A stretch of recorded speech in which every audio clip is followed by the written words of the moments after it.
بقدرته والمطاع بسلطانه والمرفوع من عذابه وسطوته النفيذ أمره في سمائه وأرضه الذي خلق الخلق بقدرته وأمرهم بإحكامه وعزهم بدينه وأكرمهم من نبيه صلى الله تعالى عليه وسلم. فأعوذ بالله من الشيطان الرجيم. بسم الله الرحمن الرحيم. رضي الله عنهم ورضوا عنه. صدق الله العظيم. شاہ من سلطان عالم سید احمد کبیر خاطر من جمع کنیا غوث اعظم دستگیر نور مطلق مدد جلوہ صبح مدد خضر راہم مدد عیسیٰ دورہ مدد در ترنم دل و جانم ببوت صبح و مساء افضل اہل زمان سرور دورہ مدد افضل اہل زمان سرور دورہ مدد. حضرات گرامی، آج ہم اور آپ جس محفل میں جمع ہیں، جس عرس میں جمع ہیں، جس کے عرس میں جمع ہیں، یہ جو سلسلہ ہے بڑا عجیب سلسلہ ہے. سننے کو عجیب دکھے گا مگر واقعی میں عجیب سلسلہ ہے. کیوں؟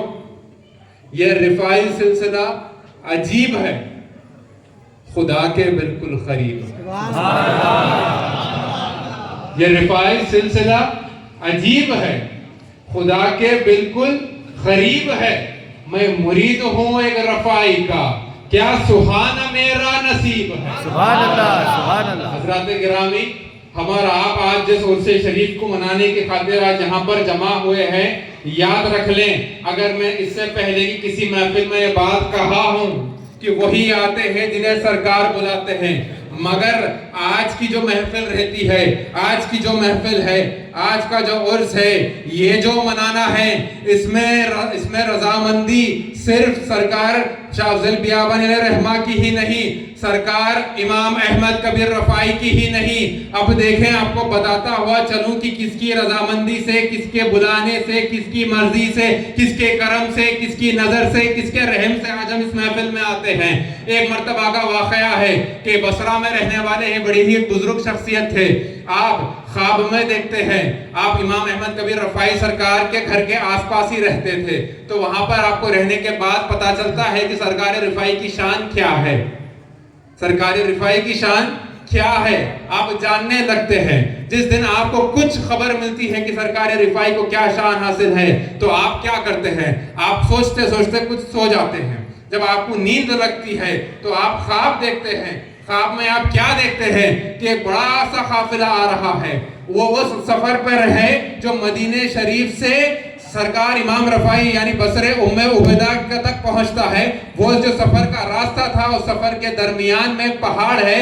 پہاڑ پر کافی سارے نورانی شخصیات، کافی سارے نورانی بزرگان دین تشریف فرما ہیں. اور جب آپ سب وہاں پر تشریف فرما ہے تو آپ وہاں پر کیا دیکھتے ہیں کہ ایک خیمہ بنا ہے. خیمے کے اندر سے نور کی شناخت ایسے نکل رہی ہے کہ نہ جانے کیا ہو رہا ہے. وہ پریشان ہو کر جاتے ہیں، جا کر دیکھتے ہیں کہ آخر اس خیمے میں، اس تمبو کے اندر کون تشریف فرما ہے. جیسے ہی آپ دیکھتے ہیں تو اندر سے دیکھنے کو کیا ملتا ہے؟ وہ نور کی شناخت کو دیکھ کر جیسے ہی خیمے کے پاس گئے، وہ جا کر دیکھتے ہیں کہ اس قافلے کے ساتھ اس خیمے میں خود رسول کائنات صلی اللہ علیہ وسلم تشریف فرما ہے. اور جب پوچھتے ہیں یا رسول اللہ آپ کا اس جگہ پر سفر کیسے ہو رہا ہے، رسول کائنات فرماتے ہیں کہ میں مدینے سے سفر کر کے بصرہ ام عبیدہ میرے شہزادے احمد کبیر کے پاس جا رہا ہوں. آپ پوچھتے ہیں کہ سرکار کائنات کیسے جانا ہو رہا ہے، تو آپ فرماتے ہیں، رسول کائنات صلی اللہ علیہ وسلم فرماتے ہیں میرا شہزادہ احمد کبیر رفاعی ہے، آج کے دن اس کا عرس مبارک ہے، لہذا میں اس کے عرس مبارک میں شریک ہونے کی خاطر جا رہا ہوں. گرامی، آج آپ کیا سنیں؟ ابھی آپ کیا سنیں؟ سرکار کائنات صلی اللہ علیہ وسلم سرکار رفاعی کے عرس مبارک منانے کی خاطر آپ جا رہے ہیں. اور آپ کیا فرماتے ہیں اس وقت؟ سرکار کائنات فرما رہے ہیں کہ جس جس کو مجھ سے ملنا ہے احمد کبیر کے پاس آ جائے. آپ اندازہ لگا لیں کہ کس حد تک محبت رسول کائنات کی اور امام رفاعی کے درمیان ہوگی کہ آخر کتنی محبت کا معاملہ تھا, کتنی گہری محبت تھی. امام رفاعی سرکار کائنات صلی اللہ علیہ وسلم کے دربار میں حاضر ہوئے ہو کر بولے السلام علیکم, یا جلدی اندر سے جواب آیا وعلیکم السلام یا ولدی. جواب اوروں کو بھی ملا, جواب اور لوگ بھی سنیں, مگر ایسا شرف جو صرف ہمارے اور آپ کے سرکار رفاعی کو عطا ہوا ہے. آپ جیسے ہی کہتے ہیں, اسی لیے تو بتایا گیا ہے رفاعی سلسلہ عجیب ہے, کیونکہ ہمارے سلسلے کی بات یہ ہے کہ ہر چیز میں ہر منظر کی بات کرتے ہیں. ایک بڑا ہی پیارا شعر ہے, عجب ہے منظر کہ عشق تیرا, عجب ہے منظر کہ عشق تیرا علی کا جلوہ دکھا رہا ہے. اب دیکھیں یہ جلوے مولا کائنات کا جلال اگر دیکھنا ہے تو سرکار رفاعی کے راتب میں دیکھیں. مولا کائنات کی اگر نظر دیکھنا ہے, اہل بیت کی اگر نظر دیکھنا ہے تو سرکار رفاعی کے راتب میں دیکھیں. دیکھیں کہ آخر کیا ماجرا تھا, کہ سرکار رفاعی کی شان کتنی بلند ہے. یہ جو جلوے ہیں, یہ جلوے میں ہر چیز آتی ہے. امام رفاعی کا پانی پینے سے لے کر آپ کے اللہ اللہ کرنے تک, امام رفاعی کے سجدے سے لے کے آپ کے رکوع میں جانے تک, آپ کی نماز پڑھنے سے لے کے آپ کی دعا کرنے تک, آپ کا مریدوں پہ نظر ڈالنے سے لے کے آپ کی مریدوں پہ نظر کرم کرنے تک, یہ ہر ایک ادا ایسی نورانی ہے کہ دیکھیں آخر یہ ماجرا جو تھا کیسے پیش آیا. یہ واقعہ کیا ہے سنیں آپ, کہ جب سلسلے میں جب خلافت دی جاتی ہے, سلسلے میں جب جانشینی دی جاتی ہے تو بڑا ہی اہم اور الگ سا ماحول رہتا ہے. ہر جگہ الگ الگ قسم سے خلافت دے دیتے, وہ ان کا طریقہ ہے, ہم اس کی عزت کرتے ہیں. مگر جب رفاعی سلسلے میں خلافت دی جاتی ہے تو آپ جان لیں یہ کوئی معمولی سی اور عام خلافت نہیں. ہر خلافت اہمیت رکھتی ہے, مگر جو سلسلہ امام رفاعی سے رکھتا ہے اور آ کر شاہ افضل بیابانی علیہ رحمہ سے ملتا ہے, اس سلسلے کی خلافت کے قربان جائیں. کیونکہ دیکھیں یہاں پر جب خلافتوں کا معاملہ آتا ہے, وہاں پر جو شعر کہا گیا ہے, جو محمد درمیان انبیاء غوث اعظم درمیان اولیاء, جو مقام اور مرتبہ سرکار کائنات صلی اللہ علیہ وسلم تمام نبیوں میں رکھتے ہیں, وہی مقام اور مرتبہ غوث اعظم تمام ولیوں میں رکھتے ہیں. اور یہاں پر ہر ایک کو وہاں پر خلفائے راشدین کو جا کر سرکار کائنات کی بارگاہ میں عرضگزار ہونا پڑا تو خلافت ملی.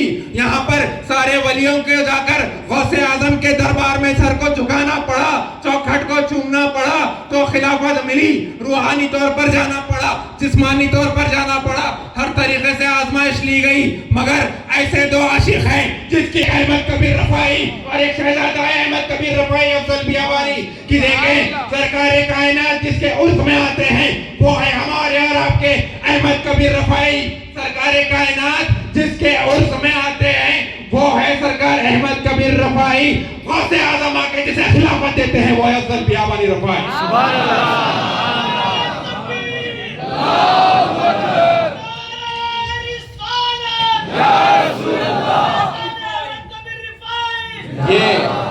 یہ لیول ہے اپنے سلسلے کا.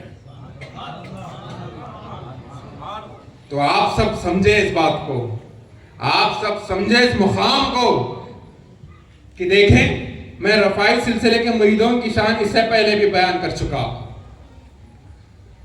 امام رفاعی کو جب خلافت اور جانشینی سے سرفراز کیا جا رہا تھا تو اس وقت آزمائش کی جا رہی تھی آپ کے اور آپ کے میرے بھائی کے ساتھ. آپ کے مامو جان فرماتے ہیں کہ جانا جا کے پیڑ کے پتے توڑ کر لیا. تو آپ کے شہزادے گئے, سرکار امام رفاعی کے جو ماموزاد بھائی تھے, آپ گئے, جاتے ہیں کچھ پتے توڑ کے لا لیتے ہیں. امام رفاعی پھر کر شام میں خالی آتے ہیں. ایک بتایا جاتا ہے کہ جو سب سے پہلے پتے لاتا ہے اس کو خلافت دی جائے گی, اس کو جانشینی سلسلے رفاعیہ کی دی جائے گی. پھر امام رفاعی ایک تو آتے ہیں لیٹ, دوسرا خالی ہاتھ آئے. جیسے ہی امام رفاعی اندر تشریف لائے خانقاہ میں, آپ اپنے ماموں کے سامنے حاضر ہوا, کہنے لگے کہ میں تو خالی ہاتھ آیا ہوں. آپ کے ماموں پوچھتے ہیں اے احمد کبیر رفاعی, ابو العباس احمد کبیر, آخر کیا ماجرا ہے؟ تمہیں تو پتے یہیں پر مل جاتے تھے، تم یہ پتوں کو تم چاہے تو پتے توڑ کر لے آ سکتے تھے، تم نے کیوں نہیں لے کر آیا؟ تو امام رفاعی کے جواب کے قربان جائیں، سرکار رفاعی فرماتے ہیں میں جس پتے کی طرف توڑنے کی خاطر جا رہا تھا اسے اللہ کے ذکر میں موجود پایا، اس لحاظ میں نے کسی پتے کو نہیں توڑا۔ اب اندازہ لگائیں پتے کی بات کو سرکار رفاعی سن سکتے، ایک پتے کی آواز کو، پتے کے ذکر کو جب امام رفاعی سن سکتے ہیں، جب ہم خالی پیٹ کی سرزمین میں بیٹھ کر وفاداری کے ساتھ اگر امام رفاعی کو یاد کریں گے تو کیا آپ کو وہاں سے جواب نہیں آئے گا؟ کیا آپ پر وہاں سے نظر کرم نہیں ہوگی؟ آپ دیکھیں کہ جب دو داخلے ہیں درگاہ شریف کے، دو دروازے، ایک باب قادریہ ہے، باب رفاعیہ۔ آپ جب سلسلے میں شامل ہوتے ہیں، سلسلے بیابانیہ میں، تو آپ ایک ہی چیز پر نہیں رہتے ہیں۔ یہ خصوصیت ہے اپنے سلسلے کی، ہمارے لوگوں کو اس بات کو پہچاننا چاہیے اور دنیاوی معاملات سے زیادہ اس بات پر فخر رہنا چاہیے کہ آپ بیابانی ہیں۔ اور وہ فخر میں بھی فرق رہتا ہے، ایک رہتا انا، تکبر، غرور، غصہ، اکڑ، شعبہ بازی، ایک رہتا فخر کرنا خود کی انکساری پر، ایک رہتا فخر کرنا آپ کے سلسلے پر۔ جب آپ کے سلسلے پر فخر کرتے ہیں تو وہ فخر ایسا رہتا ہے کہ آپ خود بخود ایک انکسار انسان بن جاتے ہیں، آپ خود بخود ایک رحمدل انسان بن جاتے ہیں، آپ خود بخود جھوٹ سے بچتے ہیں، آپ خود بخود ہر قسم کے گناہ سے بچ جاتے ہیں۔ اور جب آپ کو سلسلے کی ایک لو لگ جاتی ہے اس وقت ہوتا کیا ہے؟ آپ کو بزرگان دین اور آپ کے پیر و مرشد بھٹکنے نہیں دیتے، آپ صحیح راستے پر رہتے ہیں۔ اب دیکھیں کہ اپنے سلسلے میں یعنی رفاعی سلسلے بہت سارے بے شمار کرامات ہیں۔ دو سنا کر اپنی بات کو ختم کرتا ہوں کہ میں نے جو شعر شروع میں سنایا ہے، یہ رفاعی سلسلہ عجیب ہے، خدا کے بالکل قریب ہے۔ دیکھیں آپ کی جب نظر بنتی ہے، اگر آپ اللہ کو راضی کرنا چاہتے ہیں تو آپ کو پہلے محمد اور آل محمد کو راضی کرنا ہے۔ آپ کو محمد اور آل محمد کو راضی کرنا ہے، آپ کو ان سے محبت کرنا ہے، آپ کو ان سے وفاداری کرنا ہے۔ کرنے کے بعد اللہ رب العزت آپ کی طرف دیکھتا ہے۔ آپ بے شک ہم سب اللہ کے بندے ہیں، آپ راضی نہیں کر رہے، اپنی جگہ پر کونے میں بیٹھے ہیں، کوئی اعتراض نہیں، مگر رہتے ہوئے اس چیزوں میں ادب پر نہیں رہنا۔ میں خود کی بات کر رہا ہوں، رہتے ہوئے خود ادب کے دائرے میں اگر ہم نہیں رہتے ہیں تو ہمیں الگ الگ قسم کی دشواریوں کا سامنا کرنا پڑ سکتا ہے۔ تو لہٰذا جب نظر کی بات آئی تو میں ٹاپک سے تھوڑا ایسا جا کر آیا ہوں، تو معاملہ کچھ ایسا ہے کہ دیکھیں کہ جب بصرہ میں ایک شخص خواب دیکھتا،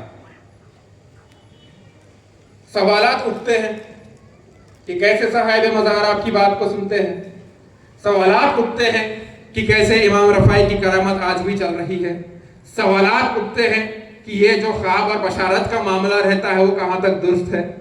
ہم ان میں جانا نہیں، ہمارا کام اس بات پر ایمان اور عقیدہ رکھ کر چلنے کی ضرورت ہے کہ دیکھیں جو شخص خواب دیکھتا ہے وہ ایک خواب میں کیا دیکھتا ہے کہ وہ ایک قصیدہ لکھ رہا ہے، تو دوسرے دن اٹھ کر سرکار امام احمد کبیر رفاعی کی شان میں ایک قصیدہ لکھ دیتا ہے۔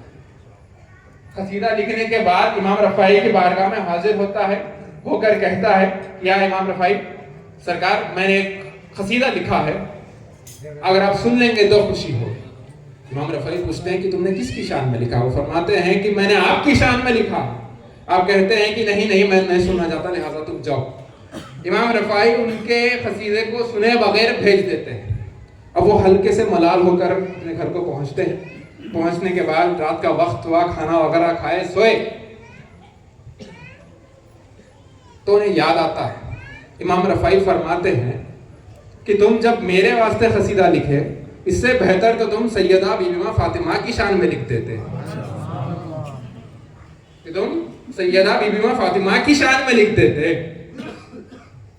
تو تو وہ بہرحال کھانا وغیرہ کھاتے ہیں، سو جاتے ہیں. سونے کے بعد خواب میں دیکھتے ہیں کہ وہ جو قصیدہ لکھے ہیں وہ اس قصیدے کو لے کر سرکار کائنات کی شہزادی سیدہ کائنات بی بی فاطمہ کے خدمت میں حاضر ہیں اور کہہ رہے ہیں کہ اماں جان میں نے قصیدہ لکھا ہے امام رفاعی کی شان.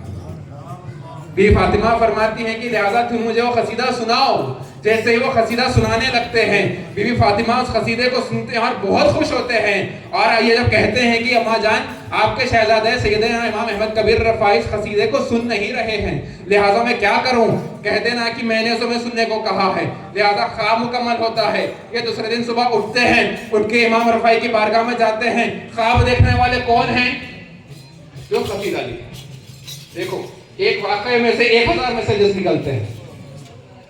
خواب دیکھنے والے وہ ہیں جنہوں نے قصیدہ لکھا. اس کے بعد جب آپ پہنچے امام رفاعی کی بارگاہ میں، پہنچنے کے بعد آپ کیا کرتے ہیں؟ آپ جیسے ہی امام رفاعی کے پاس پہنچتے ہیں، آپ اندر آ رہے ہیں خانقاہ میں، امام رفاعی فرما رہے ہیں آؤ میاں آؤ قصیدہ سنا دینا، آخر میں تم نے تو بی بی فاطمہ کا حکم لے آیا. پھر قصیدہ سنایا جاتا ہے، آپ سنتے ہیں. تو لہٰذا اس بات سے یہ ثابت ہوتا ہے کہ کئی سالوں کا فرق ہے بی بی فاطمہ میں اور امام رفاعی میں. اپنے شہزادوں پر کیسی نظر بنائے بیٹھے ہیں. جب ان کی شان میں قصیدہ لکھنے پر وہ شخص کے خواب میں بی بی فاطمہ تشریف لا سکتی ہیں تو مت بھولو نظر ان پر بھی رہتی ہے جو بزرگان دین کی شان میں گستاخی بھی کرتے ہیں. اور جب اہل بیت کا گھرانہ راضی نہیں رہے گا جب تک خدا بھی راضی نہیں رہے گا. ایک آخری واقعہ سنا کر اپنی بات کو اختتام پر لاتا ہوں کہ ہم سب جب سے جو دف بجا رہے ہیں، خصوصاً ہمارے پاس جو شاہ صاحب حضرات موجود ہیں، جو فقراؤں کی جماعت موجود ہے، میں ان کی بات کرتے ہوئے چلتا ہوں کہ وہ لوگ ہمیشہ جس چیز میں مشغول رہتے ہیں، جس چیز میں مصروف رہتے ہیں، وہ چیز کی خاطر بھی خصوصاً امام رفاعی چنتے ہیں. ان لوگوں ان کے ہاتھ میں وہ چیز ہے جو ہر ایک کے ہاتھ میں آپ کو دیکھنے کو نہیں ملے گی. وہ امام رفاعی کی ایسی سنت پہ عمل کر رہے ہیں جو ہر کسی کے کرنے کے بس کی بات نہیں ہے. وہ سنت کچھ اور نہیں، دف بجانا. یہ جو دف بج رہا ہے، وہ جو جب دف کی آواز نکلتی ہے، جو اس کی بیٹ نکلتی ہے، اگر ہم عقیدے سے بیٹھ کر جب اسے سنتے ہیں، جب آپ پورے دل کو لگا کر اس بات کو سنتے ہیں، جب اس آواز کو سنتے ہیں، تو یقین جانیں آپ کی دل کی دھڑکن بھی اس دف کے ساتھ بجنے لگتی ہے. اب دیکھیں کہ آخر واقعہ ایسا کیا پیش آیا. کچھ لوگ ہیں جو امام رفاعی اور غوث اعظم میں کمپیریزن کرنے کی کوشش کرتے ہیں. غلط بات. یہ سب شہزادہ رسول کائنات ہے، آپ کمپیئر نہیں کر سکتے. دیکھیں کہ آخر غوث اعظم میں اور امام رفاعی میں کتنی محبت ہے. یہ باتیں کوئی اور نہیں بتائے گا، یہ باتیں صرف گھر سے ہی بتائی جا سکتی ہے. دیکھیں کہ آخر کیا ماجرا پیش آیا. امام رفاعی مسجد کے باہر بیٹھے ہیں، دف بجا رہے ہیں. آپ کی خانقاہ ہے، مسجد ہے، لنگر خانہ ہے، سب باضابطہ ایسے ہی سیٹ اپ بتایا گیا ہے جیسا ان کے شہزادے کا سیٹ اپ ہے. آپ بیٹھ کر دہاتے میں دف بجا رہے ہیں. اذان ہو رہی، دف بجا رہے ہیں. اذان ہو رہی، دف بجا رہے ہیں. اقامت دے رہے ہیں، دف بجا رہے ہیں. جماعت ٹھہر گئی، امام صاحب اللہ اکبر بول دیے، دف بج رہا. نماز ختم ہو گئی، دعا ہو رہی، دف بج رہا. امام رفاعی دف بجاتے جا رہے ہیں. اس کے بعد کچھ لوگ آتے ہیں، آ کر بتاتے ہیں کہ احمد کبیر یہاں پر نماز چل رہی ہے اور آپ دف بجا رہے ہیں. یہ بات اپنے صوفیزم کی حد تک کی بات ہے، باہر بولنا اپنے کو مناسب نہیں. سب کے بس کی بات نہیں ہے اس بات کو سمجھنا. تو امام رفاعی وہاں پر دف بجا رہے ہیں. بجاتے بجاتے کیا ہو رہا ہے، جیسے امام رفاعی دیکھتے ہیں آپ انجان ہو جاتے ہیں. آپ انجان ہو جاتے ہیں تو لوگ جا کے غوث اعظم کی دربار میں شکایت کرتے ہیں. کہتے ہیں کہ آپ غوث اعظم وہاں پر احمد کبیر رفاعی سرکار نماز کے دوران، اذان کے دوران، اقامت کے دوران، سجدے کے دوران، رکوع کے دوران، دعا کے دوران ہر وقت دف بجا رہے ہیں. نماز کا بھی ان کو کچھ لحاظ نہیں رہ رہا. گستاخی کی بات. غوث پاک کو جلال آیا، فرمانے لگے سن لو احمد کبیر کے معاملے میں کوئی نہیں جانا. کیا فرماتے ہیں؟ احمد کبیر کے معاملے میں میرے احمد کبیر کے معاملے میں کوئی دخل نہیں کرنا، میرے احمد کبیر کی کسی ادا کو غلط نہ کہنا، اس کا معاملہ بڑا الگ معاملہ ہے، غوث پاک کا یہ کہنا ہے۔ اس کے بعد خاموشی اختیار کر لیتے ہیں، جاتے ہیں۔ دوسرا دن ہو گیا، امام رفاعی بنا کھانے پانی کے دف بجا رہے ہیں، اور زور سے بجا رہے ہیں۔ جب بجاتے بجاتے کیا ماجرا ہوا، پھر دوسرے دن کچھ لوگ اعتراض کرے، جیسے ہی اعتراض کرنا تھا، امام رفاعی اگر جلال کی نظر ڈالتے تو کیا ہوتا، وہ لوگ جل کے راکھ ہو جاتے۔ اس لیے تو بتا رہا تھا نا، عجب ہے منظر کے عشق تیرا علی کا جلوہ دکھا رہا ہے، علی کا جلال دکھا رہا ہے۔ کیوں؟ اب دیکھیں امام رفاعی کے جب بجا رہے تھے، اس وقت لوگ جا کر کہنے لگے کہ حضرت آج دوسرا دن ہے، نماز کا وقت ہے، احترام کریں، دف نہ بجائیں۔ امام رفاعی جلال کی نظر سے دیکھ کر دف کو ہوا میں معلق کر دیتے ہیں، یعنی ہوا میں پھینک دیتے ہیں، اور دف ہوا میں معلق ہو جاتا ہے، اور اتنا زور سے بجنے لگتا ہے کہ سارا عابدہ ایک جگہ پر آ جاتا ہے۔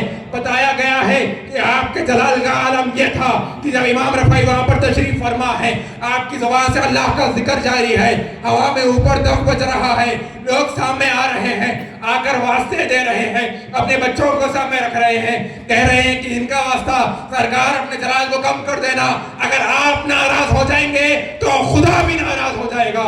لہذا جیسے ہی یہ بات سننا تھا، ہمارے رفاعی سلسلے کی بات الگ ہے، بہت ہی الگ ہے۔ اس واسطے دیکھیں یہ جو سلسلہ ہے نا، یہاں پر جتنی جلال کی نظر رہتی ہے، ایک سیکنڈ میں جمال کی نظر بھی رہتی ہے۔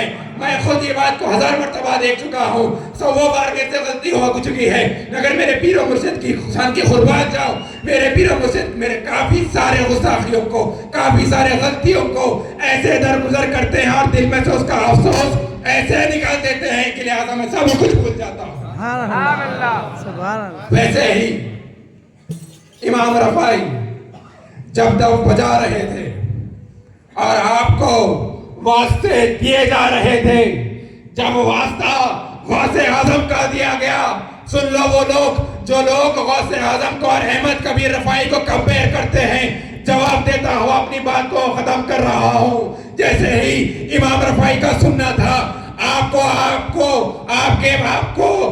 کو سرکار غوث اعظم کا واسطہ، یا رفاعی سرکار اپنے جلال کو قابو میں لا لے۔ جیسے ہی غوث اعظم کا نام سننا تھا، آپ کا جلال مکمل ہو گیا، اور دف واپس ہوا میں آ گیا، اور واپس جمال میں آ گئے۔ سبحان اللہ۔ یہ ہے شان امام رفاعی اور غوث اعظم کی۔ یہ دو لوگ جدا نہیں ہیں، کوئی ولی غوث اعظم سے جدا نہیں ہے۔ یاد رکھیں، ایسے سلسلوں میں، ایسے بڑے بڑے سلسلوں میں گستاخیاں کرنے سے پہلے، کمپیریزنز کرنے سے پہلے آگاہ ہو جائیں، مت بھولیں۔ جب ایسے سلسلوں کی بات آتی ہے جہاں پر بڑے بزرگ، آپ کے شہزادے، آپ کے شہزادے، آپ کے شہزادے، آپ کے شہزادے، آپ کے شہزادے، ایسے جب جہاں پر نسبی معاملہ چلتا ہوا آ رہا ہے، تو مت بھولو ایسے سلسلوں پر سیدہ کی بھی نظر رہتی ہے، مولا کی بھی نظر رہتی ہے، امام حسین کی بھی نظر رہتی ہے، امام حسن کی بھی نظر رہتی ہے، اور جب یہ سب کی نظر رہتی ہے تو خود سرکار کائنات کی نظر بھی رہتی ہے۔ جب یہ گھرانے کی نظر اپنے گھر پر رہتی ہے تو خدا نے جس کو اپنے نور سے سجایا ہے، وہ نور والوں پر اور وہ نور والوں کے گھروں پر خلوص اشعال والوں کی نظر رہتی ہے۔ سبحان اللہ،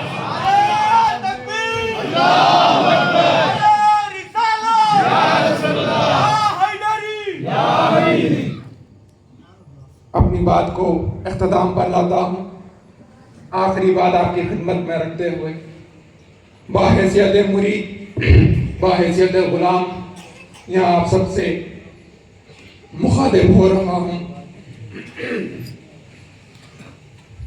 آپ جتنا ہو سکا اتنا آج کی محفل کو اپنے فون وغیرہ اوائڈ کر کے فیض کو حاصل کرنے کی نظریے سے دیکھیں۔ اپنے موبائلز کو سائلنٹ کریں، کیونکہ ہم ایک خصوصی خطاب ابھی سننے جا رہے ہیں جس کو آپ کے دلوں میں اتارنا ہے۔ اسی کے ساتھ میں اپنی بات کو ختم کرتا ہوں۔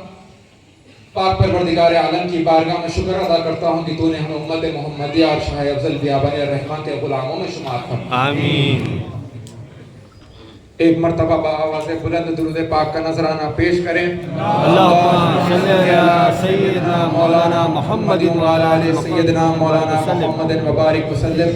اللہم صلی علی سیدنا مولانا محمد سابق النورہ وآخر ظہورہ ورحمت للعالمین وجودہ وعلى آلہ واصحابہ وبارک وسلم.